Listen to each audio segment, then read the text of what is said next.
더 리얼 퍼포먼스 윈도우 필름 더 LX에서 LX 시공 대리점과 구매 고객을 대상으로 푸짐한 경품 행사를 진행하고 있습니다. LX 필름을 시공 받았거나 시공하시는 분들이라면 누구나 참여가 가능한 후기 이벤트니까 부담 없이 도전해 보시기 바라겠습니다.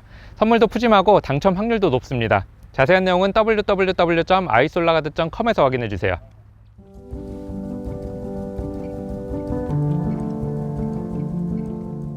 기아의 가성비 플래그십 세단 K9의 페이스리프트 모델이 새롭게 출시됐습니다. 가성비 플래그십 세단, 서로 어울리지 않는 단어가 붙어있는 것 같은 느낌인데 여러분들은 어떻게 생각하시나요? 저는 이게 긍정적인 의미인지 아니면 부정적인 의미인지조차 잘 가늠이 되지 않습니다. 오늘 만나보실 차량은 K9 페이스리프트 모델입니다.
전작과 달리 페이스리프트 K9은 반듯한 직선 라인들이 굉장히 많이 강조되어 있습니다. 사실 전작도 직선이 굉장히 많이 쓰이긴 했지만 지금처럼 웅장하면서도 스포티한 감성이 잘 느껴질 정도로 각이 반듯하게 잡혀있지는 않았죠. 라디에이터 그릴은 기존 대비 면적이 더 넓어졌을 뿐만 아니라 보다 과감한 형상으로 전면부의 중심을 잡고 있고, 이에 연결되어 있는 헤드램프의 눈매는 전작에 비해서 훨씬 더 날카로워졌습니다. 램프와 조화를 이루는 크롬 장식은 단조로운 외형과 대비를 이루고, 디자인은 리어 램프 형상과 궤를 같이 하고 있습니다. 라디에이터 그릴의 패턴은 이제 보니까 신형 K8과 동일한 기법을 사용했네요. 이 라디에이터 그릴이 부각되면서 범퍼는 상대적으로 좀 슬림하고 와이드한 느낌으로 보여지고, 덕분에 차가 상당히 안정된 자세를 취하고 있는 것 같은 느낌이 들기도 합니다. 하단부에 있는 크롬 가니쉬 역시 전작에 있던 굴곡이 완전히 사라지면서 정면에서 봤을 때 반듯한 직선 라인처럼 보여지도록 다듬어졌습니다. 측면부 디자인은 몇 가지 장식들이 더해진 것을 제외하고는 거의 변화가 없습니다. 이 차량의 전장은 5140mm이고 휠베이스는 무려 3105mm나 되는 대형 세단입니다. 굳이 비교를 하자면 G90에 비해서 전장과 휠베이스가 약 5-6cm 정도 짧은 수준이죠. 반대로 G80과 비교하면 전장은 15cm, 휠베이스는 10cm가 더 길지만 외형만 보고 G90이 아닌 G80과 비교하시는 분들도 많이 계실 겁니다. 몇 가지 장식들이 더해지면서 이 차량의 길이감이 부각된 건 긍정적으로 평가할 수 있겠죠. 그리고 K8처럼 이 팬더를 관통하면서 리어램프로 이어지는 크롬 가니쉬라던가 샹어 지느러미 장식이 없다는 점도 개인적으로 마음에 들고, 특별한 기교 없이도 이런 정중하고 포멀한 느낌이 드는 디자인은 언제나 환영받을 수 있겠습니다. 참고로 휠 사이즈는 3.3 가솔린 트윈 터보 모델은 19인치 휠이 기본으로 적용이 되고, 3.8 가솔린 자연흡기 모델은 18인치 휠이 기본으로 적용되지만 고급 트림을 선택하시거나 옵션을 통해서 19인치 휠로 변경이 가능합니다. 후면부 디자인에서는 페이스리프트의 한계가 좀 드러나고 있습니다. 우선 리어 램프는 양쪽이 하나로 길게 연결되면서 안정감이 드는 것까진 좋고, 고급스러운 느낌을 잃지 않기 위해서 그 위쪽으로 크롬 가니쉬를 덧댄 것까진 좋습니다만, 애초에 이렇게 하려고 계획된 디자인 틀이 아니기 때문에 보시는 분에 따라서는 다소 억지스러워 보일 수도 있겠습니다. 그리고 리어 램프의 내부 그래픽은 생선뼈를 연상시킨다는 지적들이 좀 있었던 것 같은데, 실제로 보니까 그 정도까지 거슬리는 수준은 아닌 것 같고, 저 역시 조금 다른 방식으로 디자인됐더라면 어땠을까 하는 아쉬움은 좀 남습니다. 리어 램프가 연결되면서 번호판은 아래쪽 범퍼로 이동하게 됐고, 멋진 듀얼 머플러가 적용되어 있습니다. K9의 테일게이트는 전동으로 열고 닫을 수 있습니다. 기본 트렁크 용량은 470L로 G90에 비해서 이런 물병 14개 정도가 덜 들어가는 크기입니다. 바닥에 있는 덮개를 열면 별도의 수납 공간이 나오고, 이 덮개 손잡이를 고정거리로 사용할 수 있기 때문에 이 아래 공간을 사용하실 때 편리하게 사용하실 수 있겠습니다. 2열 시트 등받이는 폴딩이 불가하고, 트렁크에는 이런 큰 여행 가방, 작은 여행 가방, 그리고 골프백까지 모두 적재해도 여전히 여유로운 공간이 남습니다.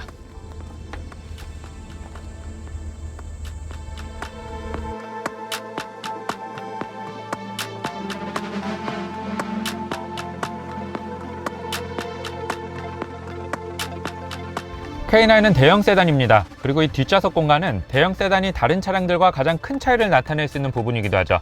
그 어떤 모델보다 오너의 뒷좌석 이용률이 높은 차량이기 때문인데, VIP를 모시기에도 부족하지 않은 공간과 승차감이 제공되어야 할 것입니다.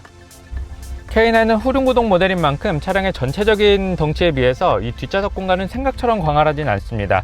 대신 성인 남성이 앉더라도 충분히 여유로운 레그룸과 헤드룸을 제공하고 있습니다. 정숙하고 안정적인 주행감도 기본이겠죠. 우선 시트는 자세가 흐트러지지 않도록 몸을 탄탄하게 잘 지지해주고 있고 부드러운 소재감과 볼륨감도 인상적입니다. 그리고 이중접합 차음 유리가 2열 좌석까지 기본으로 적용되어 있는 등 소음을 줄이기 위한 대책들도 적극적으로 마련되어 있습니다. 수납성도 보겠습니다. 도어 포켓에는 이런 작은 물병 하나 정도 수납이 가능하고, 시트 포켓은 차량의 전체적인 고급스러운 분위기에 잘 걸맞는 깔끔한 하드커버로 되어 있어서 좋습니다. 암레스트에는 별도의 수납 공간과 스마트폰 무선 충전 패드가 마련되어 있고, 이 뒤쪽으로 스키스루가 마련되어 있기 때문에 원하시면 긴 물건도 적재가 가능합니다. 다기능 스위치는 K8에 비해서 훨씬 더 고급스러운 느낌이 잘 드는 소재들로 마감이 잘 되어 있고, 컵홀더는 이 앞쪽에서 팝업해서 필요할 때마다 꺼내 쓰실 수 있겠습니다. 컵홀더에는 이런 작은 커피잔 고정도 잘 되고, 이런 얇고 긴 물병 고정도 잘 되고 있습니다. 센터 콘솔에는 2열 좌석을 위한 송풍구와 작은 표시 장치가 마련되어 있고, 이 송풍구는 B필러 쪽에도 함께 마련되어 있습니다. 여기까지 K9을 구매하시면 공통적으로 얻을 수 있는 것들에 대해서 간략하게 설명을 드렸는데, 대형 세단인 만큼 충분히 럭셔리하고 안락합니다만, 솔직히 이것들만으로는 신형 K8과 크게 차별하기가 어렵습니다. 보다 확실한 차이를 두려면 가성비를 살짝 포기해야 되는데, 각종 패키지 옵션을 통해서 시트나 암레스트, 도어 트림 등 손이 닿는 모든 부분들에 더 고급스러운 마감을 적용할 수가 있고, 후면부 전동식 블라인드와 측면부 수동식 블라인드를 통해서 프라이버시를 보호받을 수 있으며, 뒷좌석 파워시트, 통풍시트, 그리고 윙타입 헤드레스트, 화장 거울 등 VIP가 필요로 할 만한 것들을 제대로 갖출 수 있게 됩니다. 참고로 마스터드 트림에 거의 모든 안전 및 편의 사양이 포함된 베스트 셀렉션 2 옵션을 적용하시면 방금 제가 말씀드린 이 모든 것들을 한 번에 해결할 수 있게 되는데, 그렇게 되면 차값이 약 8천만원 이상으로 올라가기 때문에 가성비를 추구하시는 분들에게는 그리 적합하지 않을 수 있겠고, 대신 이 VIP 컬렉션을 가장 저렴하게 적용할 수 있는 방법으로는 3.8 가솔린 파워트레인의 가장 하위 트림인 플래티넘 트림에서 베스트 셀렉션 1 옵션을 적용한 뒤 330만원의 VIP 컬렉션을 더해서 총 6,700만원대의 가격대로 출고하시는 겁니다. 방금 말씀드린 사양이 바로 제가 추천해드리고 싶은 사양이고, 여기에는 헤드업 디스플레이, 사륜구동 옵션, 19인치 휠 타이어, 서라운드 뷰 모니터, 원격 스마트 주차 보조, 후방 주차 충돌 방지 보조, 증강현실 내비게이션 등의 편의 및 안전사양이 포함되어 있습니다. 마지막으로 딱 한 가지 옵션만 더하면 바로 제가 원하는 출고 사양이 완성되는데, 바로 250만원짜리 듀얼 모니터입니다. 이 듀얼 모니터가 있으면 주행에 관련된 각종 정보들을 확인할 수 있을 뿐만 아니라 차량의 다양한 기능들도 제어할 수 있게 되는데, 일단 편의성을 떠나서 이 듀얼 모니터가 있어야 플래그십 세단을 탄다는 사실을 가장 효과적으로 어필할 수 있게 되죠. 이렇게 되면 차값이 약 7천만원 이상으로 올라가게 됩니다. 가성비와는 조금 거리가 있는 옵션이지만, 굳이 가성비를 추구하시려면 이런 태블릿 PC와 거치대를 구매하시는 게 더 좋을 수도 있을 것 같습니다.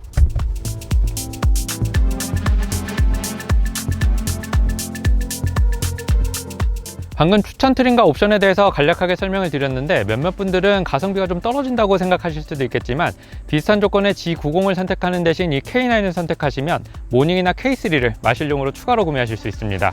가성비라는 말이 괜히 붙은 게 아니죠.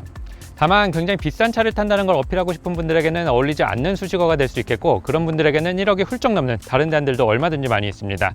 K9의 파워트레인은 3.3 가솔린 트윈터보 모델과 3.8 가솔린 자연흡기 모델 두 가지로 분류가 됩니다.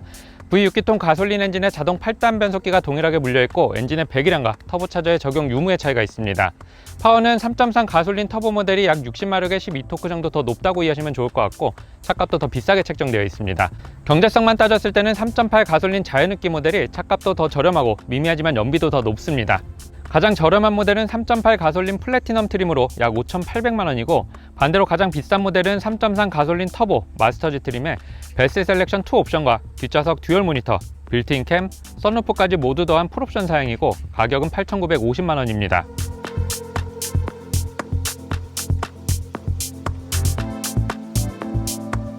운전석 인테리어는 12.3인치 디지털 클러스터와 14.5인치 인포테인먼트 스크린이 적용된 것을 제외하면 사실상 전작과 크게 달라지진 않았습니다.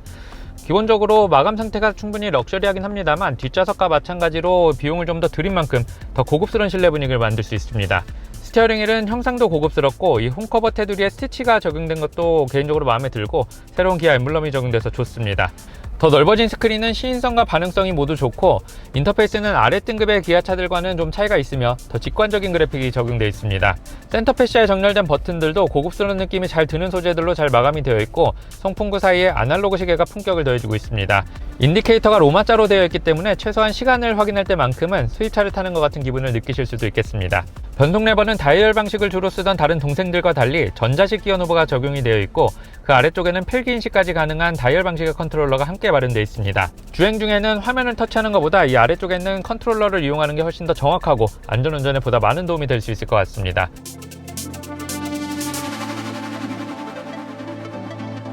신형 K9은 동급 차량 최초로 지문인증 시스템이 적용되어 있는데 최근에 리뷰했던 GV70과 마찬가지로 지문인증으로 시동을 켤 수 있을 뿐만 아니라 등록된 개인화 정보에 따라서 시트 포지션, 사이드미러, 스티어링 휠을 자동으로 설정하게 됩니다. 수납상도 보겠습니다. 우선 도어 포켓에는 이런 작은 물병 하나 정도 수납이 가능하고 센터 콘솔 박스는 멋진 양문형 덮개가 적용되어 있을 뿐만 아니라 면적도 넓고 깊이도 깊어서 이런 큰 물병뿐만 아니라 여러가지 물건을 넣고 다니기 좋습니다. 앞쪽에 있는 덮개를 열면 두 개의 컵홀더가 나오고 이 컵홀더는 크기가 서로 다르기 때문에 이런 커피잔 고정뿐만 아니라 이런 얇고 긴 물병도 고정이 잘 되고 있습니다. 다만 커피잔을 고정할 때는 이 열려있는 덮개 끝부분에 커피잔의 뚜껑이 걸려서 열릴 수가 있기 때문에 사용하실 때 주의가 좀 필요하겠습니다. 앞쪽에 있는 덮개를 열면 별도의 수납 공간이 나오고 스마트폰 무선 충전 패드와 두 개의 USB 포트 그리고 12V 소켓이 함께 마련되어 있습니다. 시내로 나가보시죠.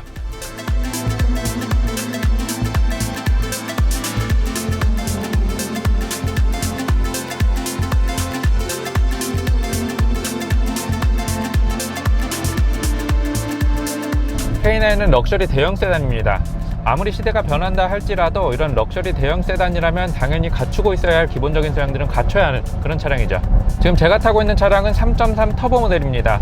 반응성 자체만 놓고 봤을 때는 물론 3.8 가솔린 자연흡기 모델이 더 자연스럽고 정중하겠지만 풍족함을 논했을 때는 이 3.3 터보 모델도 절대 부족하진 않습니다. 노멀한 주행 상황에서는 정숙성도 꽤 훌륭하고 탑승객들에게 불편함을 줄 수 있을 만한 돌발적인 반응도 거의 나타나지 않습니다. 속도를 좀 내야 하는 상황에서는 가속 초반 발생하는 터보렉을 제외하면 거의 불평할 만한 사항도 없는 것 같고 연비만 신경 쓰지 않는다면 시원시원한 가속력에 충분히 만족하실 수 있을 겁니다. 가장 마음에 드는 점은 터보차저가 4기통 엔진 위에 적용되지 않았다는 점이 되겠죠. 이런 럭셔리 대형 세단들은 그저 그럴싸한 파워를 만들어내는 것 정도에서 만족하면 안 되는 그런 차량이기 때문이죠. 변속기도 의외로 민첩하게 반응해주고 있습니다. 엔진의 반응성이 좀 공격적이든 덜 공격적이든 결국 원하는 정도의 파워만 만들어낼 수 있다면 크게 문제가 될 건 없는데 변속 과정이 먹먹하다면 말이 좀 다르죠. 특히 한국인들은 이를 절대로 용납할 수 없을 겁니다. 동력을 휠로 전달하는 과정에서 변속기가 필요한 단수를 정확하고 착실하게 잘 찾아가고 있으면 물론이고 운전자가 힘을 좀 필요로 할 때 아래 단수로 지체 없이 내려주는 빠릿함도 마음에 들고 레브 매칭도 좋아서 불필요한 속도 저하 현상도 발생하지 않습니다. 자연흡기 모델도 동일하게 세팅이 됐을지 궁금한데 이 3.3 터보 모델은 어느 정도 스포티한 주행감도 추구해볼 수 있을 만큼 기분 좋게 세팅이 되어 있습니다. 별거 아닌 것 같지만 아직도 유명 수입 대형 세단들 중에서는 아래 단수로 스킵 시프트 하는 과정이 그리 매끄럽게 처리되지 않는 차량들이 많다는 걸 감안했을 땐 이 K9의 파워트레인은 꽤 완성도가 높다고 말씀드릴 수 있겠습니다. 서스펜션도 역시 대형 세단의 전형성을 보여주진 않습니다. 살짝 기출 변형이 들어갔는데 과거처럼 무작정 푹신한 승차감만을 제공하진 않고 있습니다. 그동안은 방지턱과 요철이 많은 우리나라 도로에서는 하체가 좀 물러야 승차감이 좋은 것처럼 여겨졌었죠. 지금은 좀 달라졌습니다. 오로지 푹신함만이 좋은 승차감을 제공하는 게 아니라는 점을 깨닫게 된 것이죠.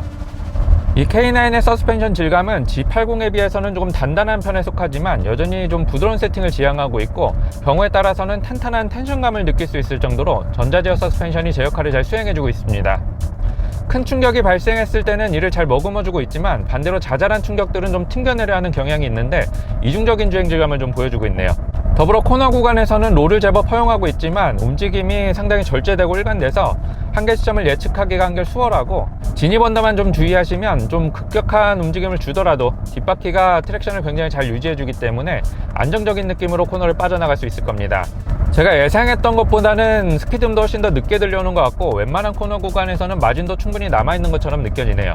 이 차량은 전륜 서스펜션에 WC4 기반의 듀얼링크 서스펜션이 적용되어 있습니다. 이는 위시본함이 싱글암으로 되어 있는 일반적인 WC4에 비해서 더 유연하고 강성도 좋기 때문에 K9과 같이 크고 무거운 차량을 다루기에도 좋은 조건을 형성하고 있습니다.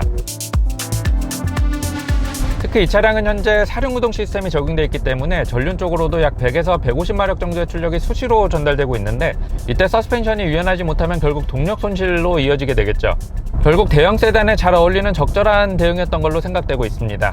그 밖에 HDA라던가 자동주차 기능과 같은 것들은 꽤 신뢰할 만한 수준에 도달해 있기 때문에 필요에 따라서 유용하게 사용하실 수 있겠고, 전방 예측 변속 시스템이라는 것도 새롭게 적용이 됐는데, 교통 흐름이나 주행 경로 등에 따라서 변속기가 알아서 변속을 해주는 시스템입니다.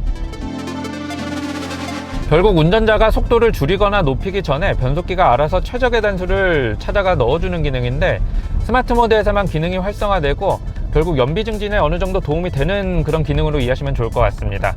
대부분의 상황에서는 합리적으로 움직여 주겠지만, 경우에 따라서는 탑승객들에게 불쾌감을 줄 수 있는 움직임도 만들어낼 수 있겠고, 운전자 의지에 반하는 조치를 취해줄 수 있다는 점도 감안하셔야 될 것 같고, 이런 부분들이 거슬린다면 그냥 컴포트 모드로 주행하시는 게 좋을 것 같습니다. K9은 기능과 구조 면에서 기아가 할 수 있는 거의 모든 것들을 쏟아부어 만든 차량입니다. 만듦새가 허술하거나 어설프게 느껴지는 부분들이 없는 좋은 차량인 것 같고, 어차피 E급의 차량을 고려하고 계신 분들에게는 가격적으로 이것보다 더 좋은 조건의 차량을 구매하는 것도 쉽지가 않기 때문에 가성비로 따졌을 때 최고라는 사실에는 거의 반박의 여지가 없습니다.